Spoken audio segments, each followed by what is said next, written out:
I'm just going to invite now Rebecca up. She's going to just read the scripture, and then that's probably all we've got time for. I think hopefully, have we got any PowerPoint? We might have the words on the screen. It would be good for these guys to follow. And the text. So I'm reading from 1 Peter 5, 1 to 7. To the elders among you, I appeal as a fellow elder and a witness of Christ's sufferings, who also will share in the glory to be revealed. Be shepherds of God's flock that is under your care, watching over them. Not because you must, but because you are willing, as God wants you to be. Not pursuing dishonest gain, but eager to serve. Not lording it over those entrusted to you, but being examples to the flock. And when the chief shepherd appears, you will receive the crown of glory that will never fade away. In the same way, you who are younger, submit yourselves to the elders. Of all of you, clothe yourselves with humility towards one another, because God opposes the proud, but shows favour to the humble. Humble yourselves, therefore, under God's mighty hand, that he may lift you up in due time. Cast all your anxiety on him, because he cares for you. Amen. That's great, thank you. Okay. All right. So yeah, on the first reading of that passage, which I did, is the passage that we've been working through the book of 1 Peter over the last few weeks of the church, and this is the passage that landed on me. And on first reading of it, you know, you're reading about elders and young men, young people, and you can kind of see it two ways, this passage. And the first thing that sprung to mind was elders, as in older people, like Tony and Anne, and younger people in the church.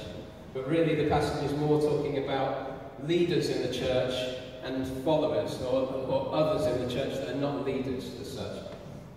And so you can see it through both of these lenses, and it's helpful either way. I'm going to be talking mostly about the leaders today. And actually, it was amazing the conversation I had with Tony and Anne this week. It was from the Lord. There's no doubt about it in my mind. I'd read this passage beforehand. I knew that I was going to be speaking today. I was thinking about older people, younger people. And last weekend, I was up visiting some of my family, and I visited my granddad. My granddad he's in his 80s, 86, and he's been walking with the Lord since he was a teenager, much like Tony. And he has many testimonies as well, and many, many stories as well, and he just loves to share. He loves to share it, and we spent some time with him. And you see his frustration that he just feels like he has so much time is available, and he just has so much experience, so much wisdom, so many stories, and he just wants to share it, and so much of the time he's alone.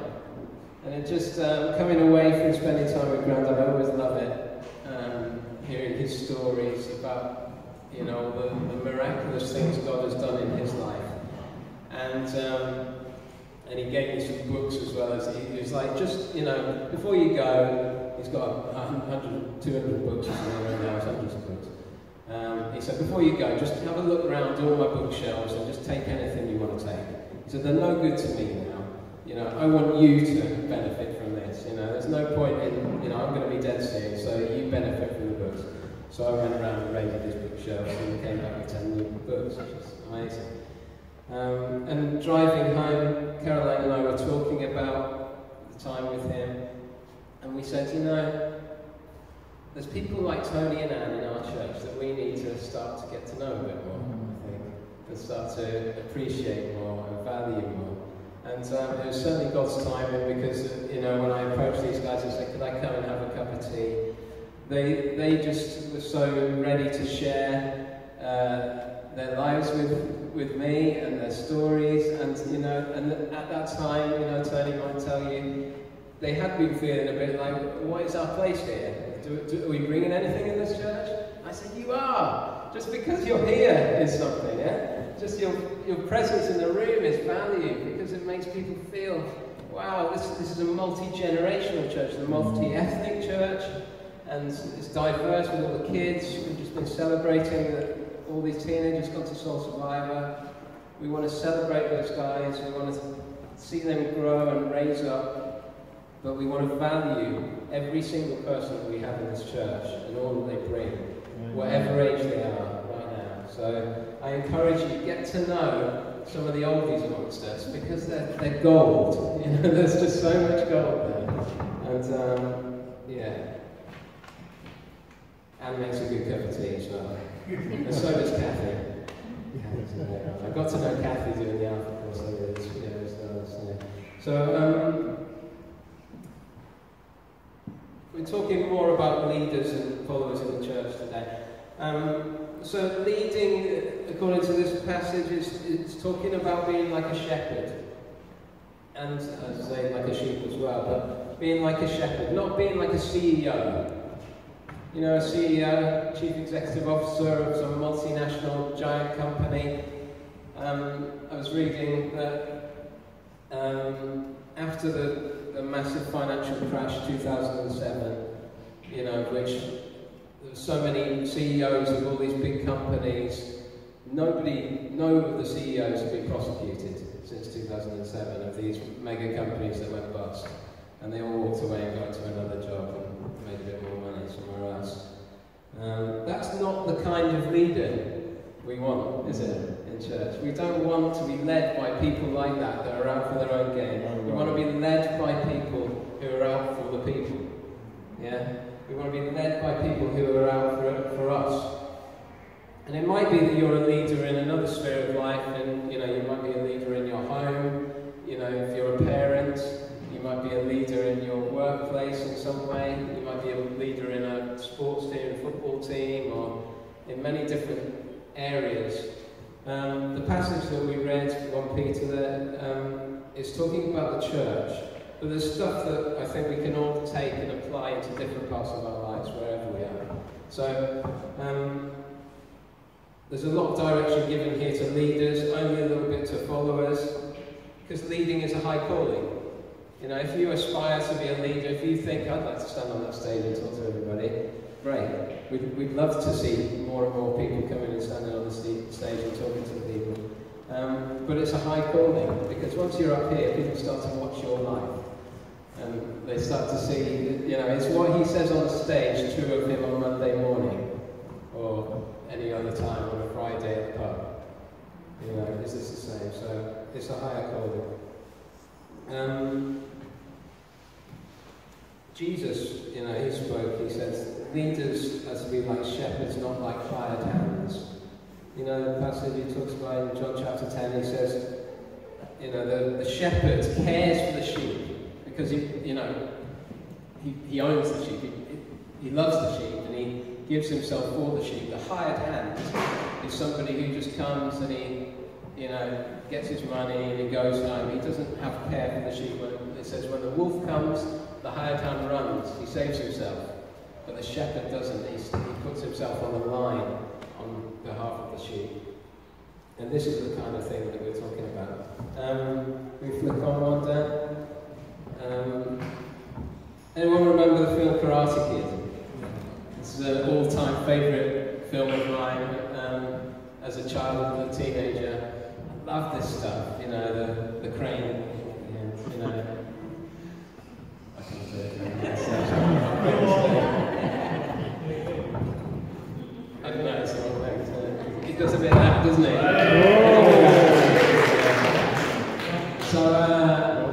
So yeah, thank you. So we've got two kinds of leader here. We've got Mr. Miyagi, who's a humble Japanese man, who was a gardener when Daniel-san meets him. And then we've got John Greaves, who is the leader of the Cobra Kai dojo, you know, and he's got all the kids in town going to his karate classes, and he's teaching them how to do it. And what's the difference between their students? John Greaves' students, the guy on the right, they're all bullies. They turn out to be really angry, unkind bullies. And Daniel-san, Mr. Miyagi's student, turns out to be somebody who's a bit more humble and eager to learn. I love this quote. Anyone, any Karate Kid fans out there? What does he say? I've lost my place. No such thing as bad student, only bad teacher. Yeah. Sorry to the teachers. Teacher say, student do. Yeah, something like that. Sorry? Yeah. Not my accent. It's possible for us to teach really bad stuff from the front here, and then it's going to make for a very bad church, because people are going to be influenced by the things that happen from here and on out.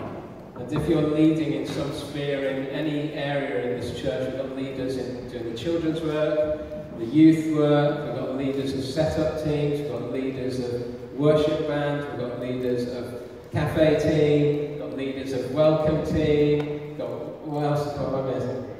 Small groups, we've got small group leaders that meet during the week. We've got all kinds of different leaders in this church. And you might be one of them, or you might think, oh, I'd like to do that. Brilliant. Go and talk to Liz on the desk or someone on the team, and they'll sort you out with getting hooked up into a team that you might potentially lead. But leading's a high calling. And as soon as your name's at the top of the list, people start to look at you and think, I don't think they're a very good leader if they're not leading very well. And the other thing is that they're going to start to be influenced by you. So how to be a good leader, one a bit more like Mr. Miyagi and a bit less like John Greaves. Can we flick on one down, please? How to be a good leader or a good shepherd. Number one, this is looking back at the passage we just read, be a caring pastor. Let me find the text. It says, be shepherds of God's flock that is under your care, watching over them. Not because you must, because you're willing. Watching over them. So a caring pastor starts to look out for what the flock are doing. A caring pastor or a caring leader starts to look and take an interest in people's lives and starts to notice they're more interested in listening than they are in speaking. They're asking questions. That's what it is to care. Speak again to Liz. Sorry, I keep mentioning Liz. Liz is amazing at this. We've got lots of people. Chris and Mary are amazing at this. I know some of these guys more than others because they're in my small group. But just to ask a question, to listen, to take the time, as I did this week with Tony and Anne, is just so valuable for people to be listened to. So take more care in listening than you do in speaking. Be a caring pastor. Watch over people. Ask the next question. There was we had a guy, what's his name? Steve Nicholson came in, he's a Vineyard pastor from America, and he came and spoke to us a while ago. And I heard a seminar years ago that he gave. And just one of the pearls of wisdom, this man speaks, and each sentence is like a little nugget of gold that you just absorb. And I wrote this down on a bit of paper, I've never forgotten it. Ask the next question. What does he mean by that? It's like when you ask somebody, how are you doing?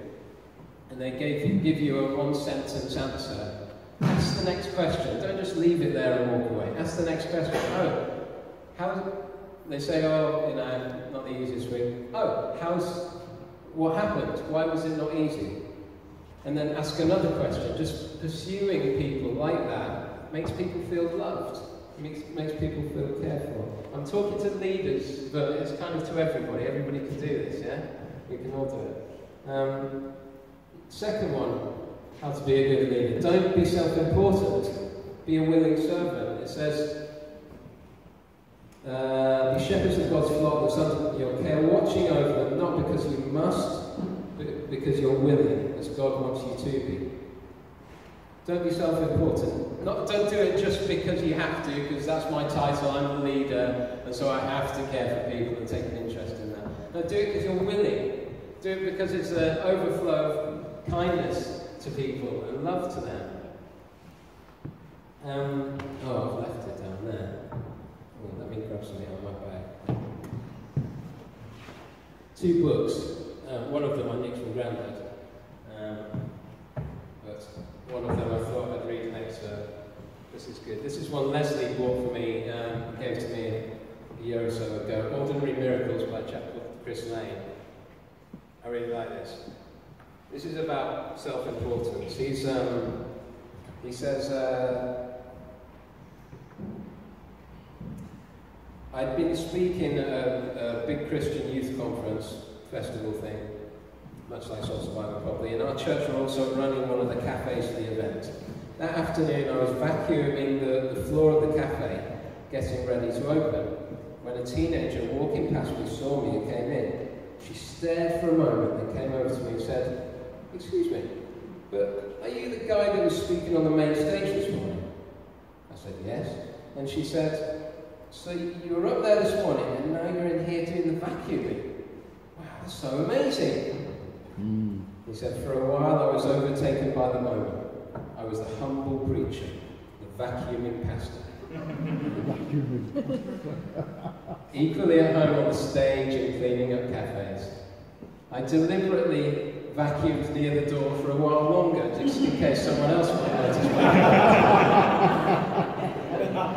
I imagine writing my first book, Humility and How I Achieved It, a guide to servanthood in the kingdom of God, sponsored by Dyson and PG Teams. He says, how have we got to a stage where someone thinks it's out of place for a church leader to make a cup of tea or do some vacuuming? You know, it's so easy for us to think that because Tom and Leslie are the pastors, they ought to move the chairs, or they, you know, because I'm on the stage right now, that I can't sweep outside or do, you know. This is the mark. If you've been in a church where the pastor never gets his hands dirty, there's something not quite right about that. There's something not quite right.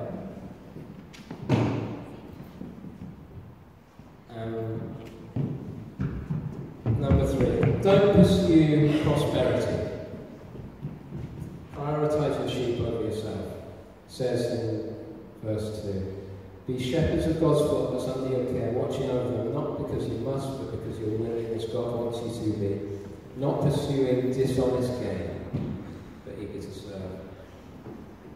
Don't pursue prosperity. Lots of, again, many of you have had experience in different churches around, and you'll see it on TV if you watch any of the sort of Christian religious TV shows.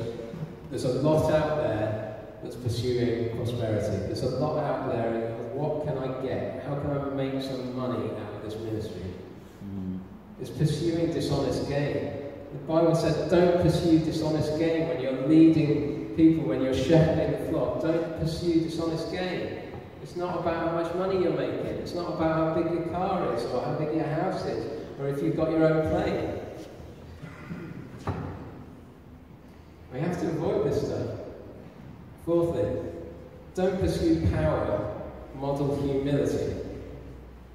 I don't think I've got a picture of it. Has anyone heard of Jose Mujica? I don't know if I've said that right. Jose Mujica.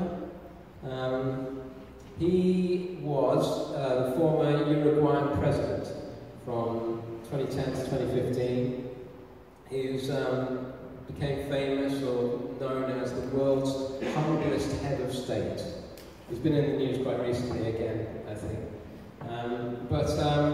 This man, he was president for 5 years, but he refused to live in the presidential building. He lived in his own little farmhouse in the countryside. He refused to drive around in any, posh cars. He drove around in his clapped out, beat up, whatever car. He gave 90% of his salary, his monthly, I think he got $12,000 a month as president, and he gave 90% of it away to charities for the poor and small entrepreneur businesses and stuff. And he was, he was just putting the people before he put himself. He wasn't in it for his own gain, he wasn't in it for power, he wasn't in it to influence people. It says in the passage, don't lord it over people that are entrusted to you, but be an example to the flock. Don't lord it over people. be an example to the flock. And I think that's what Jose was doing there.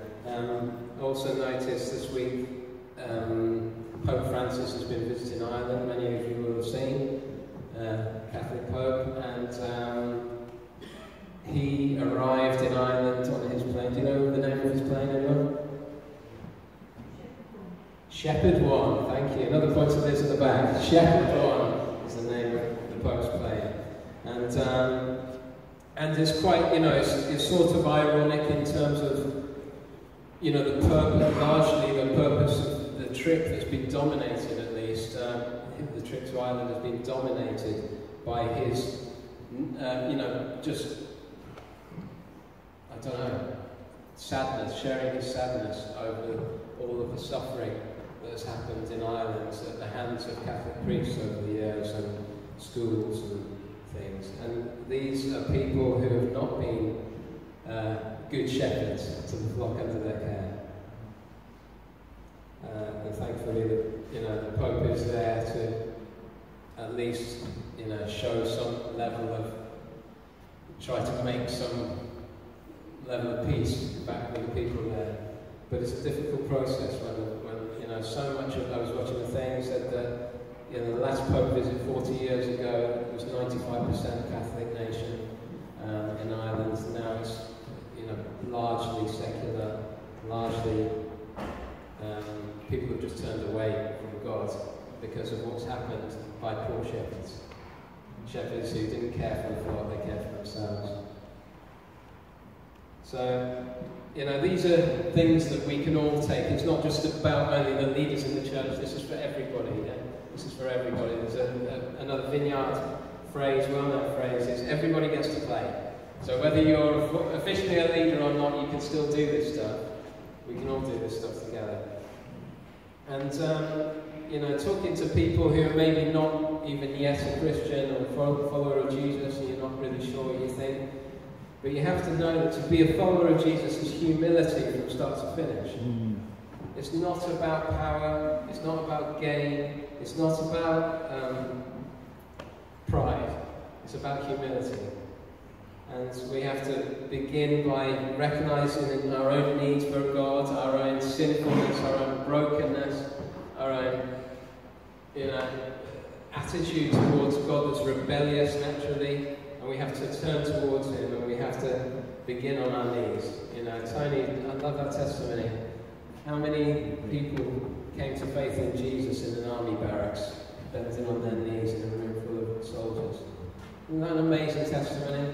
This is what we need to do. We need to get on our knees, despite who's around, and just say, I need you, God. Well, it was the ideal place for a Bible study, believe you me. Was it? The atmosphere in the barrack room, can't describe it. It's frightening, really, Yeah. what the lads were doing. Did you hear that? Yeah.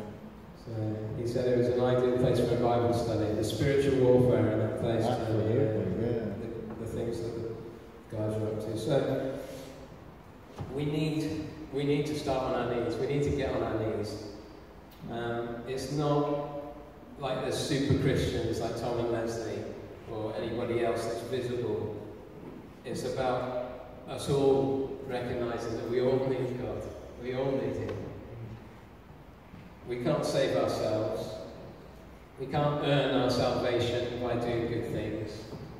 We can only just receive the free gift of love from God. Another great book, this is one of the ones I think from Grandad, C.S. Lewis, The Great Divorce. Has anyone read this book? No. Excellent book, Chris has.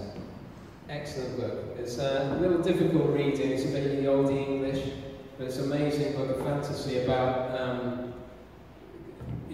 he's not suggesting this is what will happen, but it's kind of a story about people that have died and they've been in a sort of hell or purgatory, and they have a glimpse of heaven and an opportunity to receive God. And they come with all their reasons why they might not, even in that place. And one of them is this ghost, and he's known as the big ghost. And he talks to a man called Len. And Len used to work for him, and Len murdered somebody. And yet Len has become saved by God and is a good spirit, and he's trying to convince his old boss, come, it's good, and he's saying, no, how can you say that to me? You know, I know what you did, you can't talk to me, you know, you can't invite me to that place. He says, I didn't do anything wrong in my life. He says, I've always done my best, I've never done anything wrong. All I want is my rights. All I want is my rights. I lived a good life, I didn't do anything wrong. All I want is my rights. I deserve to be in heaven. You don't, you killed someone. And the story is a great story, just unpacking that and what that guy's heart is actually like. But it's not about, you know, really he starts to tell a little bit more of his story, and it turns out that he wasn't such a good guy after all. And there was pride in his heart. And I think there's pride in everybody's heart, and this is a big thing. How are we doing? We're almost out of time. I'm going to spin through these quickly. What's pride? It says, God opposes the proud, shows favour to the humble. Pride says, I'm great. Humility is the opposite of pride. Yeah. Humility says, the Lord is God. He's the great King above all gods. Pride says, I'm strong. Humility says, God's strength is made perfect in my weakness. Pride says, I'm right. Humility says, let me get some advice. Pride says, look after number one. Humility says, love your neighbour as yourself. Pride says, you've got this. Humility says, only God's in control, not me. Pride says, I don't need any help. Humility says, two are better than one. Pride says, I can do whatever I like. Humility says, I can do all things through Christ who gives me strength. Pride says, I'm the king of the castle. Humility says, I'm just a jar of clay, but I have the presence of God inside of me, the temple of the Holy Spirit. Pride says, you can be whoever you want to be. Humility says, we are God's handiwork, created in Christ Jesus to do good works, which God prepared in advance for us to do. Yeah.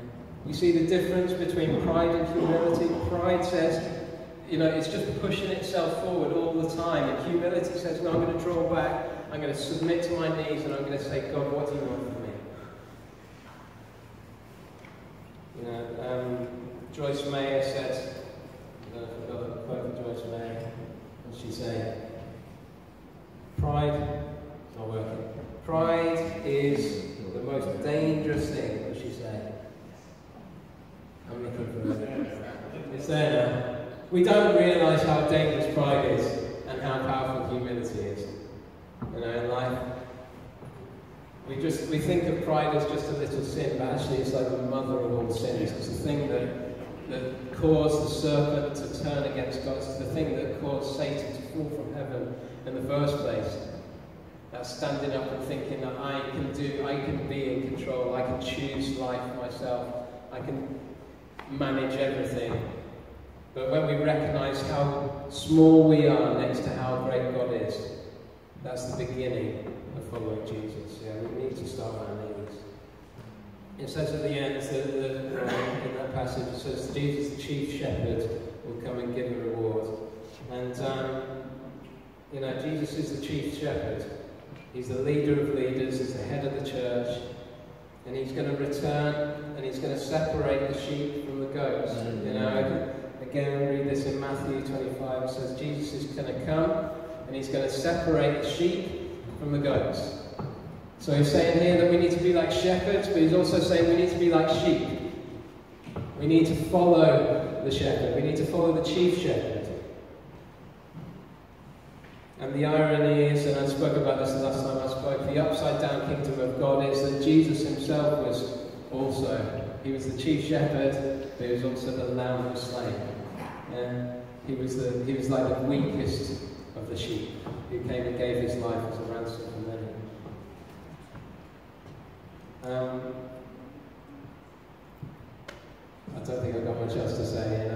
Come, you who are blessed by my Father, come and take your inheritance, the kingdom prepared for you from the creation of the world. That's what Jesus is going to say to the sheep. And that's where he's going to come and bless the shepherds who have looked after and cared for the people under their care. And we can all do this stuff. You don't have to be a leader. We can all do this stuff in our life. The people around us, we just love them, we listen to them, we care for them, we put them before we put ourselves. We can all do this stuff. So, stand with me, we'll pray. And,